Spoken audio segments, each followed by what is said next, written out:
اللهم صل وسلم وبارك على سيدنا محمد وعلى اصحابه اجمعين. ازيكم يا امارات، عاملين ايه؟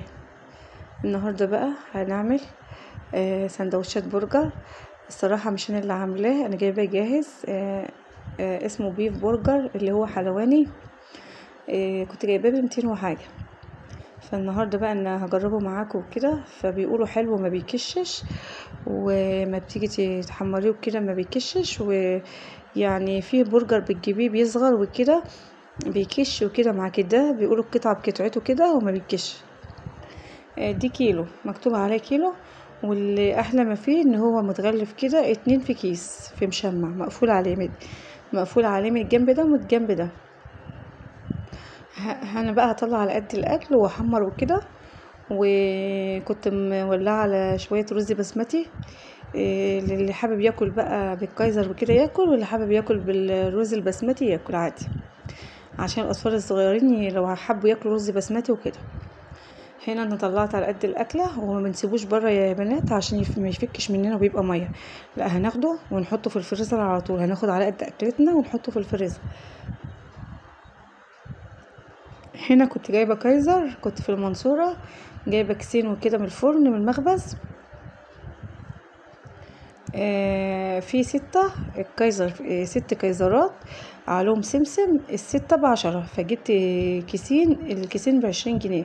فناخد كيس كفاية، ونعين التاني في الفريزر وبنطلعه عادي، نسيبه يفك خالص، ما نفتحوش ولا نعمل فيه اي حاجة وهو متلج مننا، عشان هيتكسر مننا يبقى زي السكر. هنا بقى اللي حطيت القلاية ونطرة زيت صغيرة، لان بيبقى فيه زيوت وكده. فاحنا مش هنحاول ان احنا برضك نخفف الزيوت برضك شوية. القلاية معايا هتاخد 4، هحط 4. البرجراية ما شاء الله متماسكة كده ويعني مش رقيقة، حلوة يعني في الوسط. والصراحة يا بنات ما كشتش معايا ولا اي حاجة. انصحكم النوع ده حلو، اللي حابب يشتري هو مضمون. الحلواني معروف، لكن اي برجر تاني مش معروف الصراحة مصدره ايه وكده يعني. فانا ما بحبش اجيب اي انواع وكده، علشان انا مش عارفة معمول فين وكده يعني. لكن شركة حلواني معروفة يعني، حتى اللانشون بتاع حلواني حلو، وجربت البانيه بتاعه جميل، والستريبس جميل. فعشان كده انا برشح لكم البرجر الحلواني حلو، اللي حابب يجيب. هو غالي ب220 في الحدود ده، ولا غالي. فاحنا برضو بيتعمل على اكلتين، فلو نزلنا هنجيب مثلا طبخة هتعدي 200 وشوية. يعني مثلا لو جبنا طبخة وكده هتعدي معانا برضو، يعني ايه ده هيكفينا مرتين عادي يعني. يعني مش على طول هنجيبه على طول يعني يا بنات وكده، لا، تغيير وكده. واحنا بنجيب حاجة الشهر، فبنحاول نجيب ايه، نوعين 3 بيكون عندنا في الفريزر. الجو حر، مش عايز اكل، مش عايز اي تقالي ولا حاجات من ديت. العيال عايزين حاجة سريعة. راحت مشوار، راح قايمة مش قادرة من النوم، هتطلع اي حاجة هتعملي جنب عيش. حتى لو عيش مدور عندك ومخلل عادي هتعملي وتاكلي في الحر ده. الصراحة الحر عايز حاجات من دي، بس برضو يعني ايه، بنغير بننوع. فعشان ما نزنقش نفسنا في مصروف البيت، عادي على قد كل واحد على قد ما قدرته. في اللي بيجيب حاجة واحدة، في اللي يجيب حاجتين مع حاجة الشهر. وقسمي بقى نفسك بقى ونظمي نفسك، الدنيا هتمشي معاكي وهتبقى زي الفل. هنا يا بنات انا حمرت البرجر، وعملت طبق خيار كده مشكل وطماطم شرايح. هحط البرجرايه في كيزرايه جت فيه على قد البرجرايه، وفي كيزرايه جت برجرايه وحته كده قطعت حته. هنا حطيت خيار وطماطم. والله عندي عيال ما بيحبوا بيحبوه كده يعني، مش عايزين طماطم وخيار وكده عليه. فانا الصراحه انا عملته وخلاص، وهما بقى ياكلوا كده. اللي كان مش عايز كنت بشيل من هنا احطه في التاني، الكزر التاني عادي. ما بنرميش حاجه يا بنات الايام دول، لان الحاجه غاليه وكده، فما بنرميش، بنوفر. نحاول ان احنا نوفر وندبر بيتنا كده، نحاول نخلينا ستات شاطرين كده.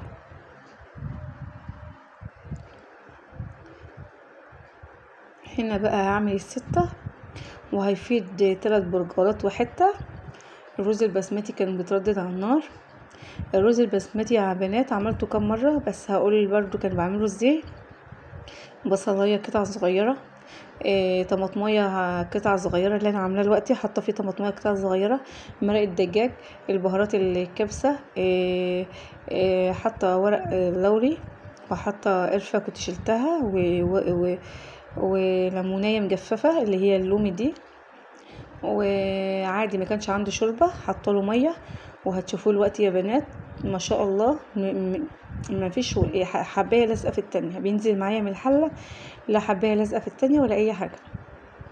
فما عندناش شوربه نحط مرقه عادي.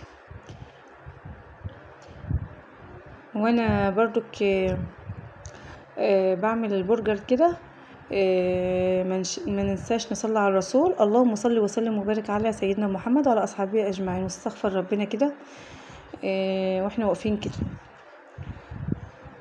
هنا عملت كده 4 كده، هعمل 2 كمان، الكيس 6.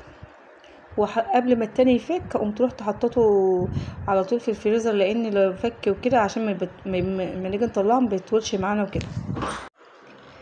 هنا بعمل الخامس اهو، عملت 6 الصراحه، والتلاتة والحته دول اللي فاتوا دول دي السادس، لان كانت فاضل 3 برجرات وحته. انا عامله رز بسمتي هحطهم عليه كده، اللي حابب ياكل يعني وياكل. انا عن نفسي كلت رز بسمتي وبرجر الصراحه، لان انا من عشاق الرز البسمتي. الرز البسمتي بيتعمل جنب ستريبس، جنب عشان محدش يقول جنب برجر، جنب كفته، جنب اي حاجه.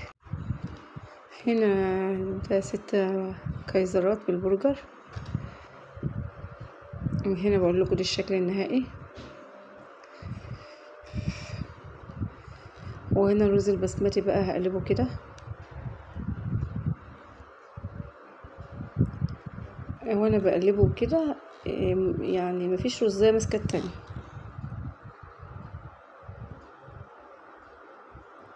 نحاول ان احنا نظبطه كده بالمعلقه، نديله شكل حتى. هنا عملته، بنشيل الورق اللوري منه، انا شلت الليمونيه والقرفه. نظبطه كده يعني بالمعلقه كده بالطروف كده، ونقوم حاطين 3 برجرات والحته بقى على الوش كده.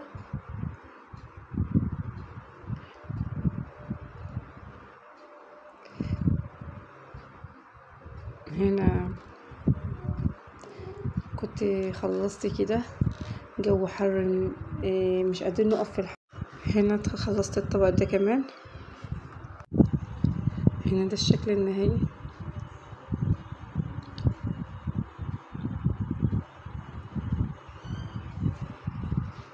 هنا هنجيب طبق الكايزر برضو هنحطه اللي احنا عملناه البرجر، نمسح الرخام الاول كده،